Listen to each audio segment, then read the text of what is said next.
Hi there, I'm Liza from crafty.creations. I see things online and I want to make them.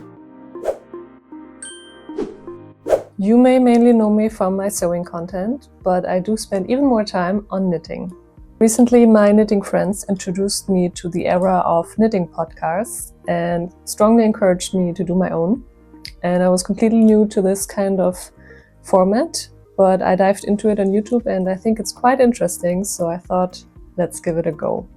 From what I gathered, they always talk about what they're wearing, what their last finished objects were, what their current work in progress are, and if they had any yarn acquisitions, and also their future projects. So in this video, you will see basically the same. I thought for my first podcast, you should get to know me a little better and my knitting journey, so the part with the finished objects will be a little bit longer because I'm planning on showing you the sweaters that really changed my knitting game over the last years. And actually, when I prepared my notes for this podcast and I looked through all the sweaters, I realized every time with every sweater, something negative came to my mind first. And before this episode turns into bashing my own sweaters, I thought I should really focus on saying something positive for each sweater as well. So I'm going to try to do that. I actually learned knitting when I was quite young, I think around 10 or 11, because of my great-grandmother. We spent a lot of time at her home and she had always some pair of socks or a sweater or something else lying around. And I was always really curious about it and tried to learn how to knit a few rows. And she would always encourage me to do that. But I never really picked up on it during my teenage years.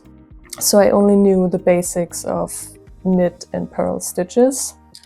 And then when I was around 19, I think, I had an Icelandic friend in my studies and she was knitting as well. She was knitting so much that I kind of found a love for it again. And then she helped me to knit my very first sweater and my very first finished pair of socks. And that was really the beginning of this journey. My very first sweater ended up to be the Afmæli sweater. It's a free pattern that you can download and it's usually knitted with Ístex lead lopi. My Icelandic friend encouraged me to take lead lopi, so that's what I took. It is 100% sheep wool with a gauge of 18 stitches and 24 rows, knitted with 4 to 5 millimeter needles. The fibers are fairly water resistant and if you're not skin sensitive, it's a really nice outdoor sweater.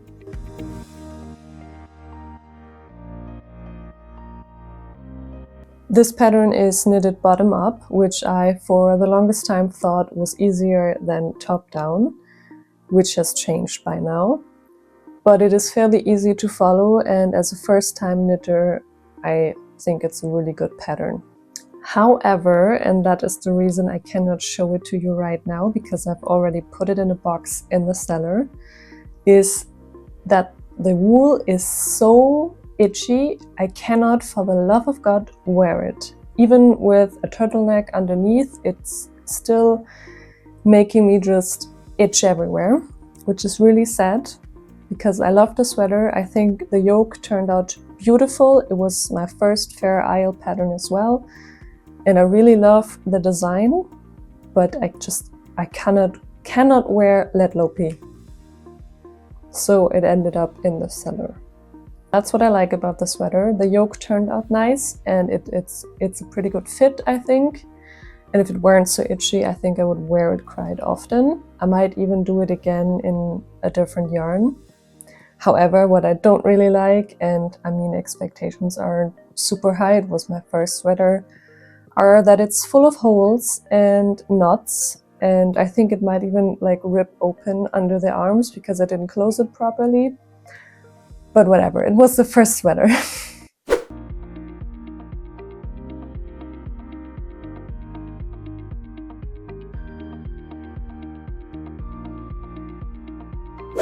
After that one, I found my true love, which is Drops Air. And I've knitted quite a few more Icelandic sweaters in Drops Air. There's even one I knitted twice, and that is the Riddari pattern. I hope I'm saying it correctly. I've knitted it for my mother once and one for myself. Since my mother and we both have very sensitive skin, I was so happy to have found a yarn that is not itchy, and I've used it quite a lot since then. So what I like about this pattern is the contrast between the white and a beautiful colorful yoke.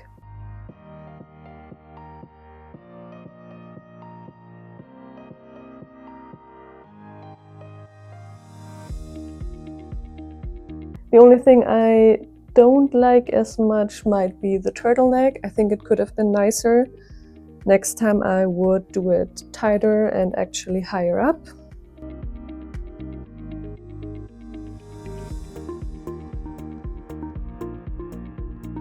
And the other thing is just that I wasn't introduced to blocking back then, so if I knew about blocking, it might sit even nicer.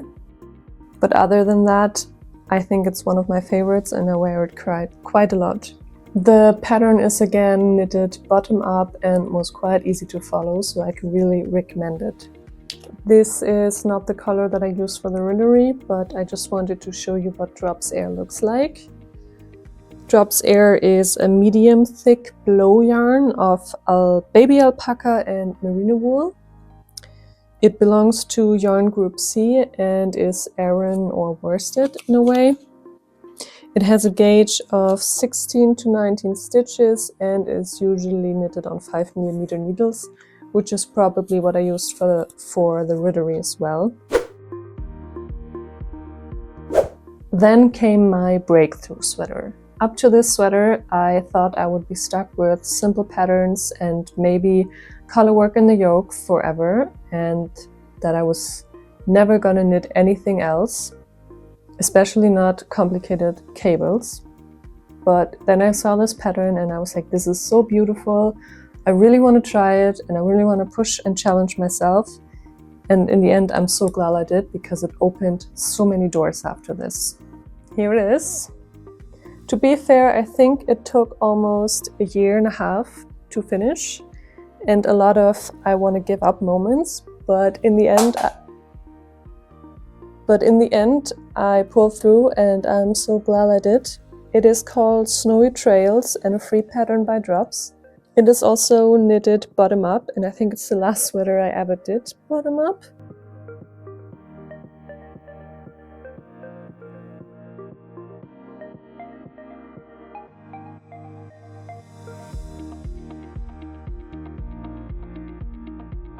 This was the yarn that I've been using. It's Drops Charisma. Charisma is 100% wool and belongs to yarn group B with a gauge of 20 to 22 stitches, so that makes it DK weight.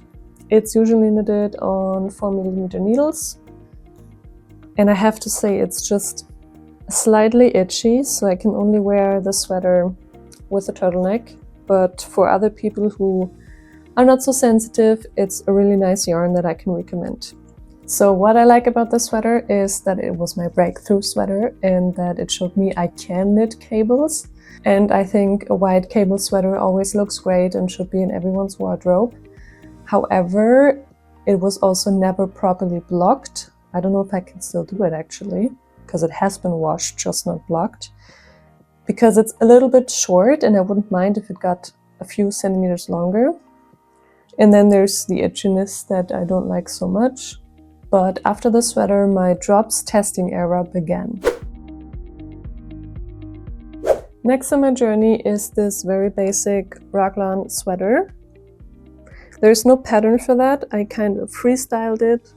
I wanted a lightweight piece that fits nice to the body and that I can tuck into skirts and business pants without feeling bulky. For that sweater, I tested Drops Alpaca and Drops Brushed Alpaca Silk. Drops Alpaca is, you guessed it, 100% alpaca and a fairly thin yarn. It belongs to yarn group A with a gauge of 23 to 26 stitches and is knitted with 3mm needles.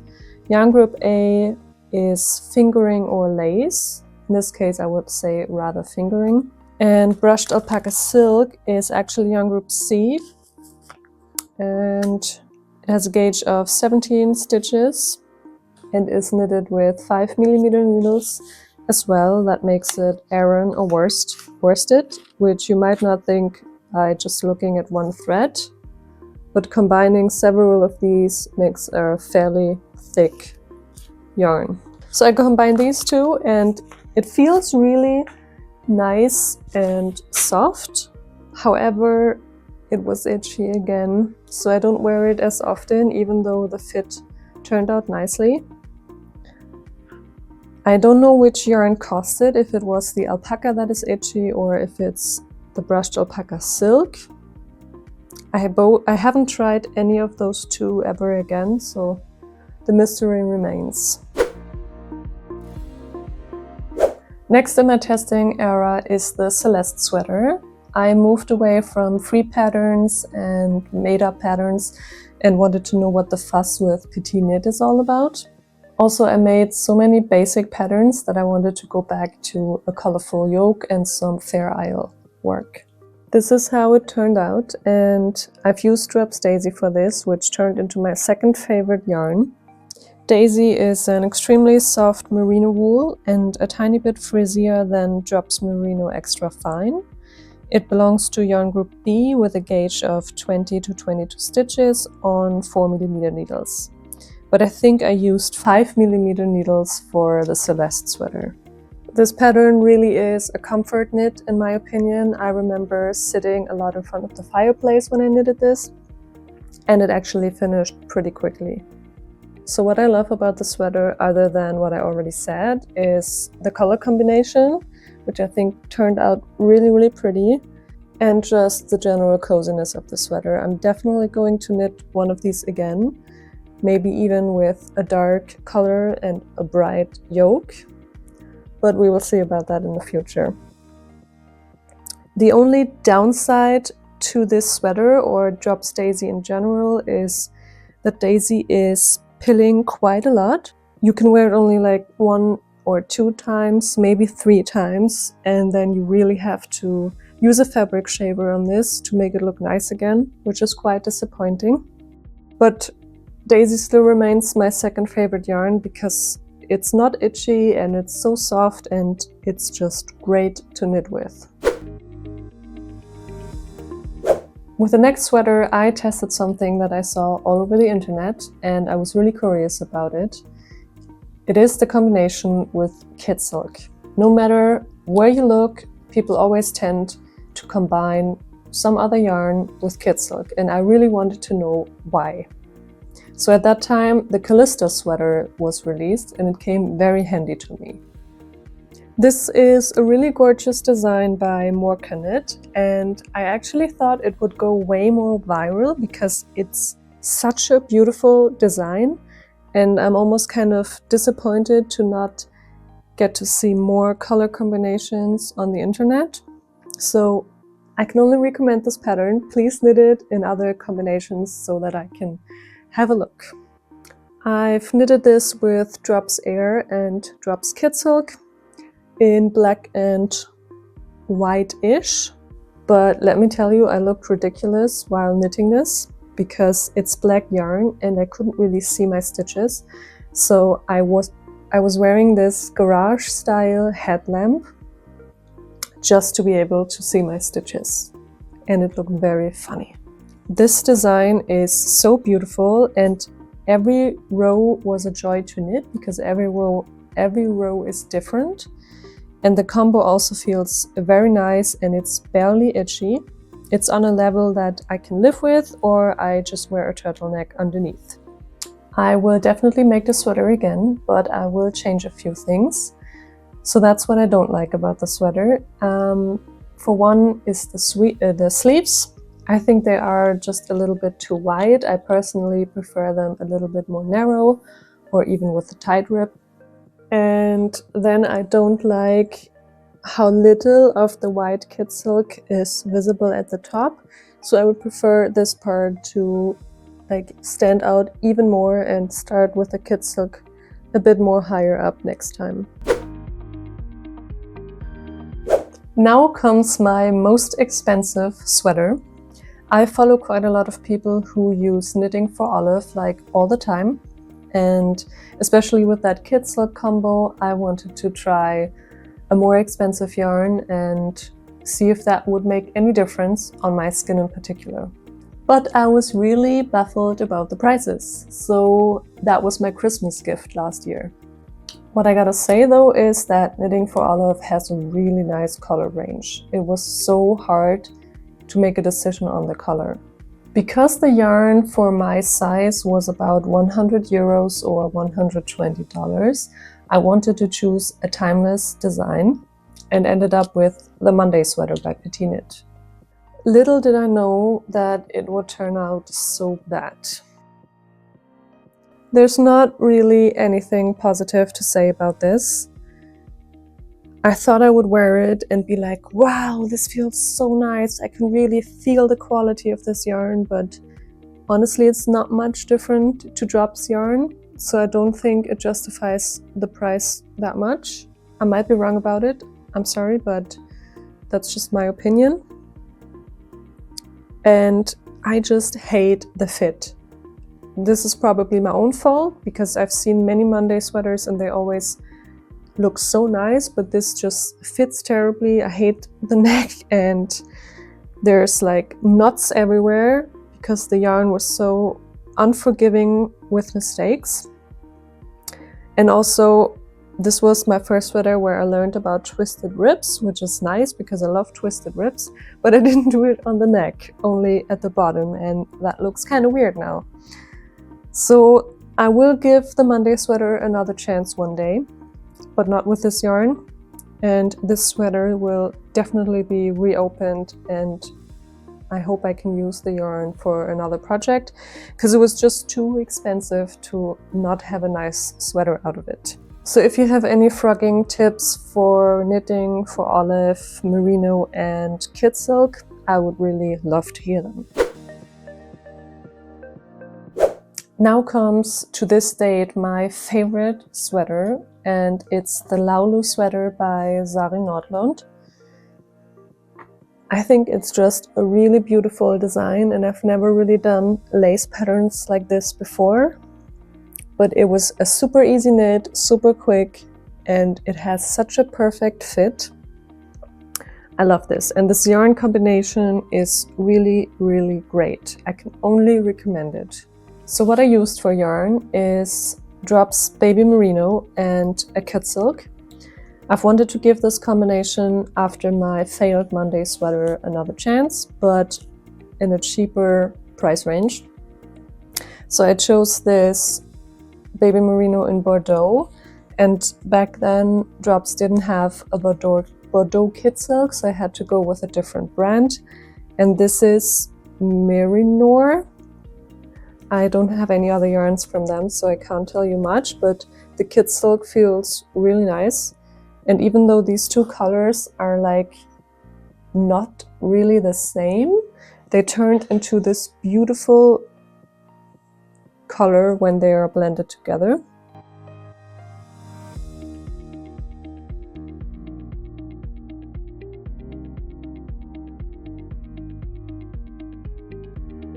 I actually have nothing negative to say about this one, and I will definitely do it again.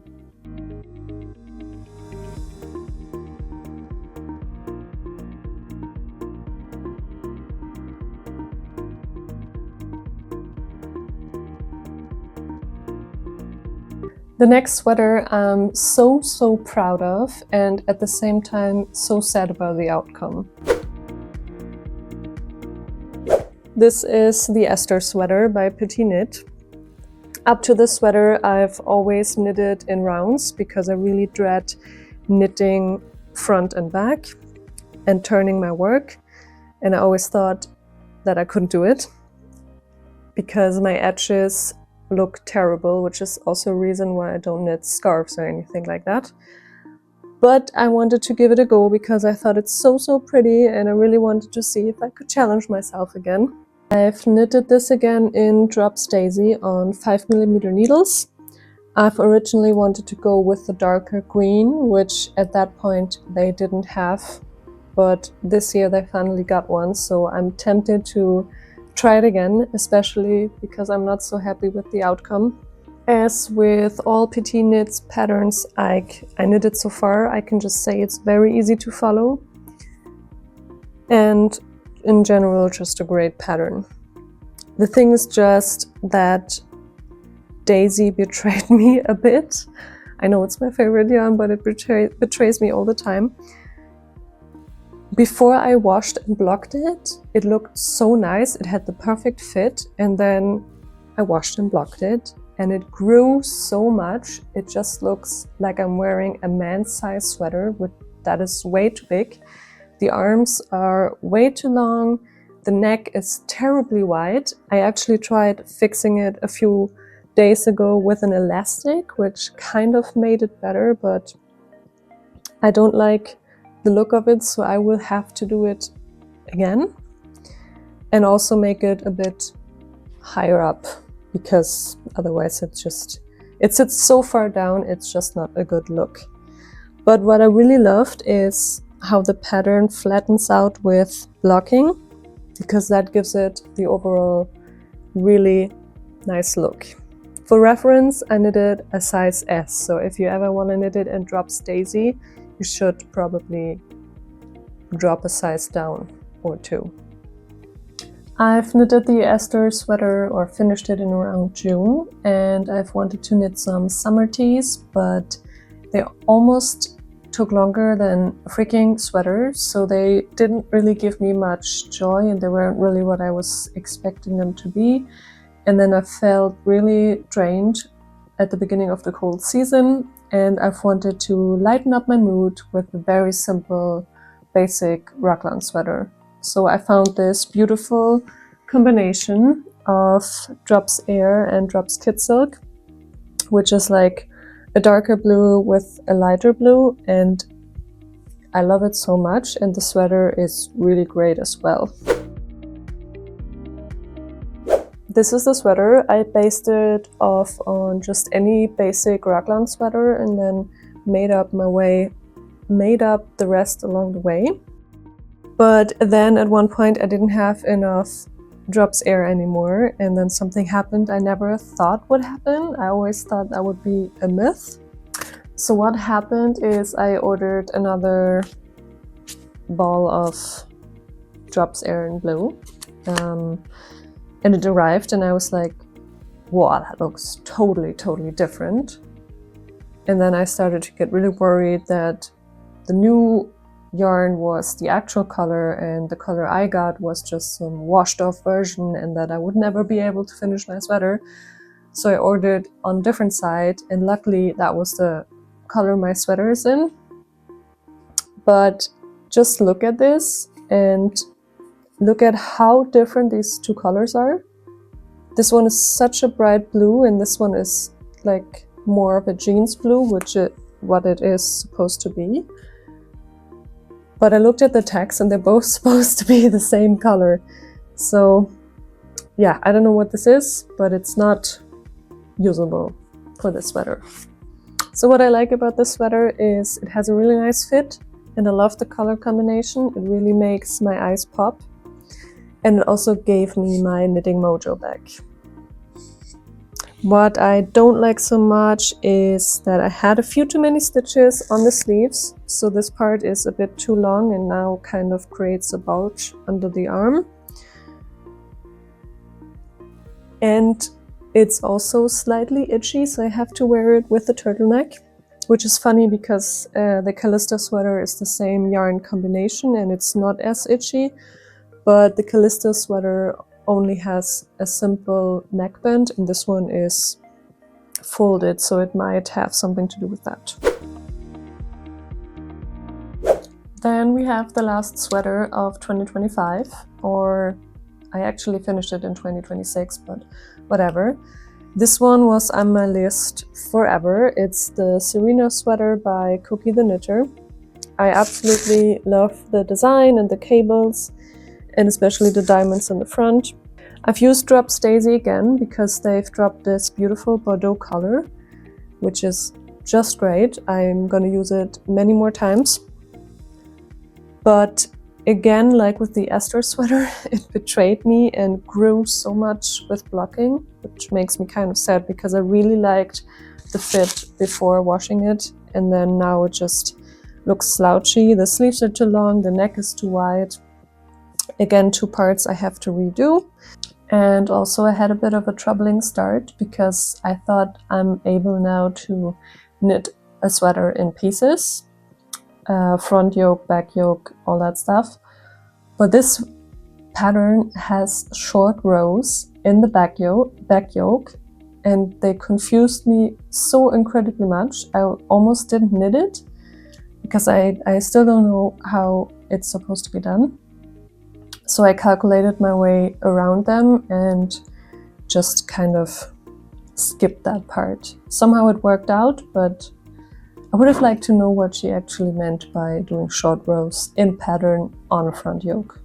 This wraps up my knitting journey and my most recent finished objects, although I have one more in the list, and that is the sweater I'm wearing today and the last sweater that is lying on the couch.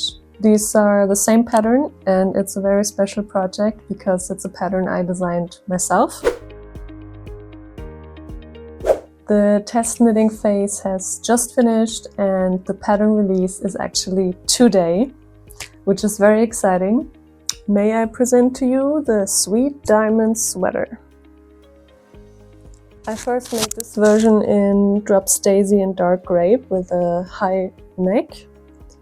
And then I made this version in Daisy as well, but in grey with a lower folded neck.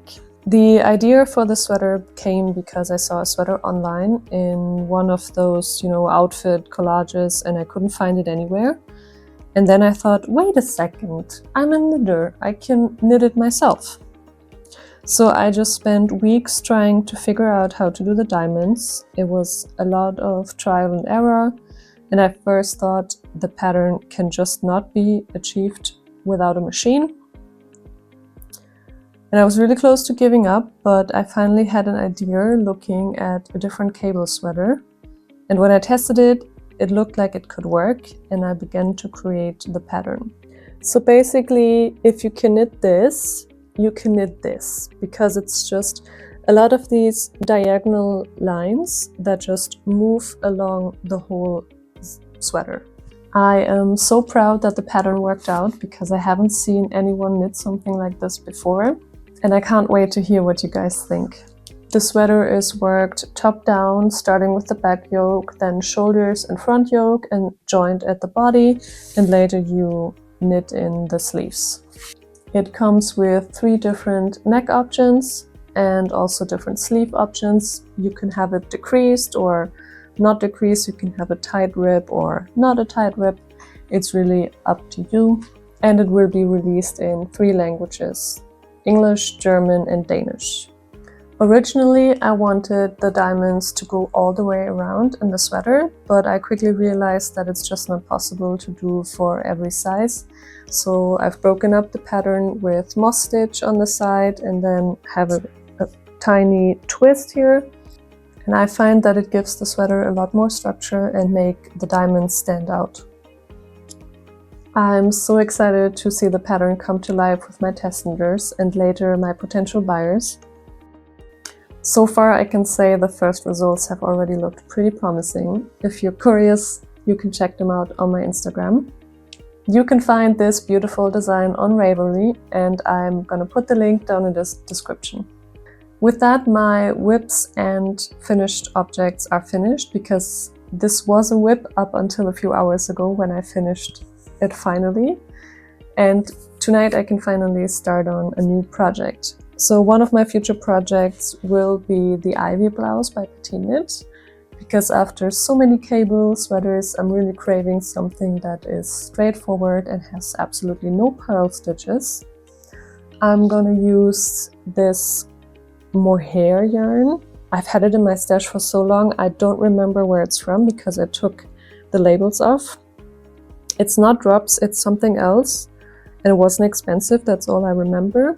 I don't even know if I have enough, but fingers crossed. And then I will also cast on a hat for my boyfriend. I'm gonna use the free pattern Fox Whisper hat, I think it's called. It's by Drops and you can find it online. I'm gonna use Drops Merino Extra Fine in black, and it will probably be the only thing I ever knit for him because he can absolutely not stand wool touching his skin in any way, which is fair, but I'm happy that I can knit a little hat. As for another future project that I haven't acquired the yarn completely yet is the Keep It Warm sweater by Atelier Ajour. I've ordered this combination and wanted to see what the colors look like, because this is more of a gray beige and this is a brown kid silk. Oh, this is Drops Baby Merino and Drops Kid Silk. And I've done a little swatch and I think the color looks really great. So I'm looking forward to Kid Silk being on sale so I can buy the yarn and make this beautiful sweater. Another yarn acquisition is half the yarn for a new Callisto sweater, because Drops dropped this beautiful dark grape color, which is similar to the original of the Moracaknit pattern, and I really want to knit this combination.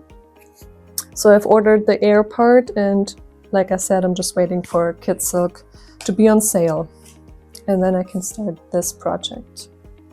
Alright, that's it for today's episode. I hope you enjoyed following along my knitting journey and all the little ups and downs. I would love to hear about your own experiences as well, like if you struggled with the same sweaters or if you have any recommendations. Drop a comment and share your story.